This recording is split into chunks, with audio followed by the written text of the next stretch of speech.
warahmatullahi wabarakatuh. Halo Sobat Cerdas semua, pernahkah kalian membayangkan bagaimana rasanya jika tanah ulayat yang menjadi sumber kehidupan bagi masyarakat adat harus dilepaskan demi sebuah pembangunan? Video ini kami buat sebagai bentuk pemenuhan tugas untuk mata kuliah masyarakat adat dan kearifan lokal dengan dosen pengaku Ibu Susi Fitria Dewi, Esos M. Selamat datang di video presentasi kami. Perkenalkan, kami mahasiswa dari Universitas Negeri Padang, Fakultas Ilmu Sosial, Program Studi Pendidikan Pancasila dan Kewarganegaraan, kelompok 1 semester 2.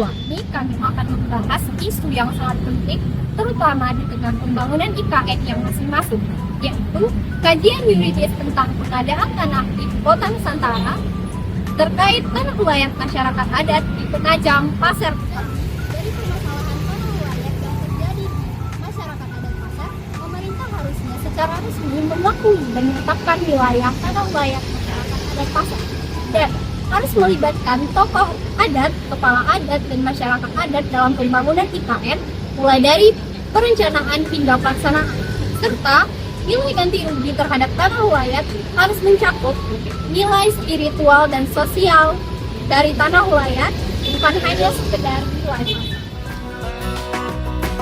Awalnya masyarakat suku Pasir Balik antusias dengan informasi penetapan Kabupaten Penajam Pasir Utara sebagai calon ibu kota negara yang baru karena dianggap akan membawa perubahan yang baik bagi keberadaan suku Pasir. Namun kini, antusiasme itu berbalik menjadi sebuah kekhawatiran. Suku Pasir Balik yang menjadi salah satu dari 10 subsuku Pasir yang kini komunitasnya hampir punah, merasa tak pernah dilibatkan dalam proses perumusan ibu kota negara baru. Terlebih hingga Undang-Undang IKN disahkan, Kepala Masyarakat Adat Suku Pasir Balik, Sibukdin menyatakan bahwa semakin merasa terancam karena aset satu-satunya yang ia miliki, yakni warisan rumah panggung yang masih berbentuk khas adat Pasir di kawasan Sepaku Lama, Kecamatan Sepaku, terancam tergusur. 63 tahun menempati lokasi ini membuat Sibukdin dan seluruh masyarakat adat Pasir dengan tegas menolak jika direlokasi ke wilayah lainnya. Nah, itu kami berharap tanah yang tempat kami bercocok tanam selama berpuluh-puluh tahun, ya, bahkan mulai dari nenek moyang kami mungkin ratusan tahun, ya, di sini itu diinklap khusus untuk kami masyarakat adat, dibikin surat legalitas yang diakui hukum yang sah gitu. Itu aja harapan kami. Nah, juga melibatkan. Nanti kan IKN ini bukan sedikit membutuhkan tenaga kerja. Anak-anak kami sudah kehilangan mata pencarian. Tolong anak-anak kami ini diperhatikan, diperdayakan, dibina. Bukan dibinasakan. Kalau dibinasakan, wah, kita lebih baik mati sekarang daripada mati besok. Dari video yang telah kita saksikan tadi terkait tentang penggadaian tanah pada suku Pasir, yang dimana suku Pasir ini adalah salah satu suku asli Kalimantan Timur yang mendiami wilayah Kabupaten Pasir dan Penajam Pasir Utara. Mereka ini memiliki sistem hukum adat tersendiri yang dimana mencakup hak atas tanah ulayat mereka. Jadi tanah tersebut dimiliki secara komunal, tidak secara per orang atau pribadi. Nah, tanah tersebut juga adalah tanah adat yang diturunkan secara turun-temurun. Nah, tadi kita juga telah menyaksikan bahwasannya ada seorang bapak yang mengatakan akan kekhawatiran mereka dan masyarakat di sana karena mereka kurang diikutperankan dalam partisipasi pembangunan IKN tersebut. Dan banyak juga dampak buruk yang mereka dapat dari pembangunan IKN di tanah adat mereka, yaitu hilangnya mata pencarian mereka karena masyarakat di sana banyak bekerja berkebun dan bertani. Karena adanya pembangunan ini, jadi tanah yang biasanya mereka tanami seperti jagung, padi, singkong, dan juga kelapa sawit dan karet, itu sudah tidak ada lagi tempat untuk mereka berkebun dan bertani. Nah, selanjutnya ada mekanisme penggadaian tanah. Nah, di dalam mekanisme penggadaian tanah ini sudah tercatat dasar hukumnya, yaitu yang pertama ada Perpres nomor 65 tahun 2022 tentang perolehan tanah dan pengelolaan pertanahan di IKN. Lalu ada Undang-Undang nomor 2 tahun 2012 tentang pengelolaan tanah bagi pembangunan untuk kepentingan umum. Nah, yang terakhir itu ada PP nomor 19 tahun 2021 sebagaimana diubah dengan PP nomor 39 tahun 2023. Nah, selanjutnya ada mekanisme pengelolaan tanah. Nah, yang pertama itu ada pelepasan kawasan hutan yang dimana dilakukan pada wilayah hutan di kawasan strategis nasional atau KSN di IKN. Nah, selanjutnya ada penggadaian tanah untuk pembangunan kepentingan umum dilaksanakan melalui tahapan secara Undang-Undang Nomor 2 Tahun 2012 dan dengan peraturan yang telah dipelaksanakan. Nah, selanjutnya ada tata cara dalam penggadaian tanah berdasarkan Undang-Undang Nomor 2 Tahun 2012. Nah, yang pertama itu ada perencanaan. Nah, di mana pemerintah atau instansi yang membutuhkan tanah itu menyusun dokumen perencanaan dan berkoordinasi dengan kementerian atau lembaga yang terkait. Nah, lalu yang kedua ada persiapan yang dimana dibentuk tim persiapan, terus dilakukan pendataan awal, terus sosialisasi kepada masyarakat dan penetapan lokasi. Nah, terus ada yang ketiga tuh ada pelaksanaan yang dimana pada tahap ini melibatkan musyawarah dengan masyarakat seperti penetapan bentuk berapa sih besar yang mereka minta dalam ganti rugi dan sampai pada tahap pemberian ganti rugi. Lalu yang terakhir ada penyerahan hasil. Nah, setelah prosesnya ini selesai, tanah yang diserahkan kepada pemerintah atau otorita IKN untuk digunakan sesuai rencana pembangunan. Baiklah, kita akan membahas tentang perlindungan hukum masyarakat adat. Yang pertama ada UU Nomor 2 Tahun 2012, mengakui masyarakat adat sebagai pihak berhak atas ganti rugi. Yang kedua ada UU Nomor 5 Tahun 1960, mengakui hak ulayat selama masih sesuai kepentingan nasional. Yang ketiga ada Perda Kaltim Nomor 1 Tahun 2015, menjamin pengakuan hak atas tanah dan wilayah adat. Namun, pelaksanaannya masih menghadapi berbagai masalah seperti ganti rugi bersifat individual, padahal tanah ulayat bersifat komunal. Minimnya partisipasi aktif masyarakat adat dalam pengadaan tanah. Dan bentuk ganti rugi yang belum mengakomodasi nilai religio magis tanah ulayat. Selain itu, terdapat hambatan besar dalam pengadaan tanah ulayat. Yang pertama, hak komunal masyarakat adat seringkali tidak sesuai dengan sistem ganti rugi pemerintah. Yang kedua, peraturan perundang-undangan belum memiliki mekanisme jelas terkait ganti rugi hak ulayat. Dan yang terakhir ada konflik agraria antara pemerintah dan masyarakat adat yang masih sering terjadi.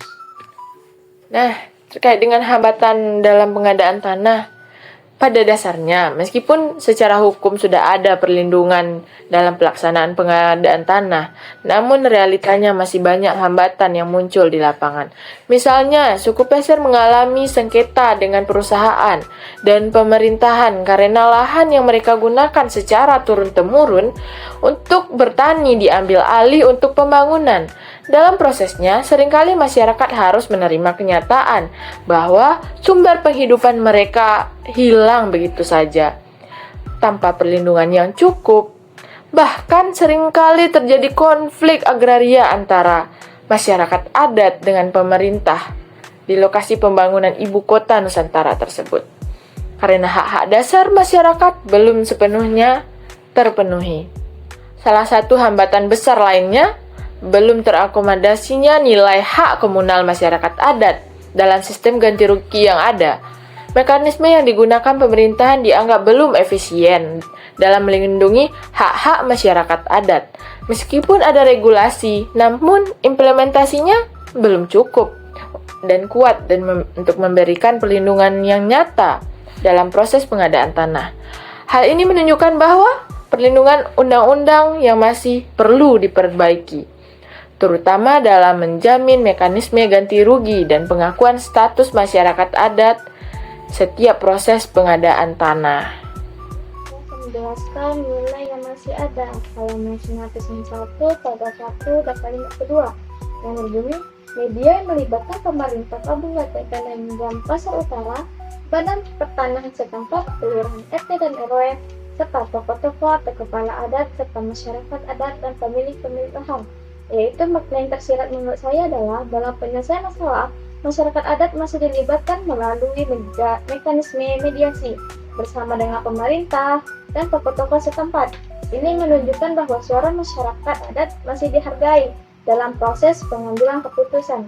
Yang kedua yaitu halaman 992 paragraf 2 kalimat 2 dan 4. Yang saya dengar yaitu masyarakat adat memiliki hak khusus yang dinamakan hak ulayat dalam mengelola tanah mereka. Nah, yang tersirat itu hak ulayat adalah hak kolektif masyarakat adat untuk menguasai, mengelola, dan memanfaatkan tanah secara turun-temurun. Nah, mereka tidak hanya berhak atas tanahnya, tapi juga hasil alam dan makhluk hidup dengan tujuan keberlangsungan hidup dan adat. Nah, yang ketiga yaitu halaman 992 paragraf 3 kalimat 3. Dalam jurnal tersebut, contohnya dalam penggunaan tanah, apabila seorang dari luar masyarakat adat tersebut hendak menggunakan tanah adat, maka harus membayar sewanya. Nah, makna yang saya ambil adalah ada aturan adat yang mengharuskan penghormatan dan izin saat orang luar ingin menggunakan tanah adat tersebut. Ini menjaga kedaulatan dan nilai adat, serta menunjukkan bahwa tanah tersebut bukan milik bebas, tapi melainkan bagian dari sistem sosial dan budaya adat. Nah, yang keempat, halaman 194, paragraf 1 dan 2. Yang dalam jurnal tersebut terdapat Peraturan Daerah Provinsi Kalimantan Timur Nomor 1 Tahun 2015 tentang pedoman pengakuan dan perlindungan masyarakat hukum adat. Nah, makna yang saya dapat adalah hukum positif atau formal yang mengakui keberadaan dan hak masyarakat adat. Tanah adat diakui secara hukum dan tidak bisa dialihkan.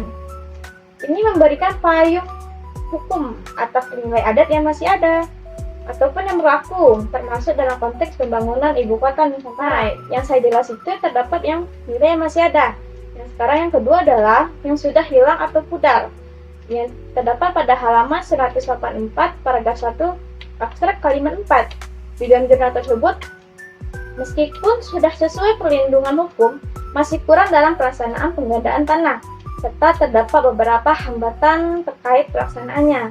Nah, makna yang saya ambil yang tersirat adalah meskipun secara aturan mungkin sudah diatur, namun dalam praktiknya masih banyak kekurangannya, terutama dalam hal perlindungan hukum bagi masyarakat yang terdampak pengadaan tanah tersebut. Nah, yang kedua yaitu halaman 185 paragraf 2 dan kalimat 2. Dalam jurnal tersebut, suku Pasar terlibat dalam sengketa dengan perusahaan dan pemerintah terkait lahan yang selama ini mereka gunakan untuk bertani dan tempat tinggal mereka secara turun-temurun. Nah, maknanya suku Pasar menghadapi konflik karena lahan adat yang mereka manfaatkan sejak lama untuk bertani dan tinggal di sana. Kini disengketakan akibat ada interferensi dari pemerintah dan perusahaan. Nah, yang ketiga yaitu halaman 985, 986, paragraf 3, yaitu kalimat 3 dan 4. Dalam jurnal tersebut berbunyi, lahan tersebut diambil alih oleh pemerintah lalu proses pembebasan tanah adat dan diserahkan kepada perusahaan. Serangkaian tindakan berupa penolakan atau perlawanan kecil-kecilan telah dilakukan oleh masyarakat itu sendiri. Namun mereka harus mengalah dan menerima kenyataan bahwa lahan dan sumber penghidupan mereka telah hilang. Nah, makna yang saya ambil itu adalah pemerintah mengambil alih lahan adat mereka dan menyerahkannya kepada perusahaan dan meskipun masyarakat. Nah, itulah tadi pemaparan materi dari kelompok kami. Semoga materi yang kami bahas dapat meningkatkan wawasan dan pengetahuan mengenai topik yang kami bahas.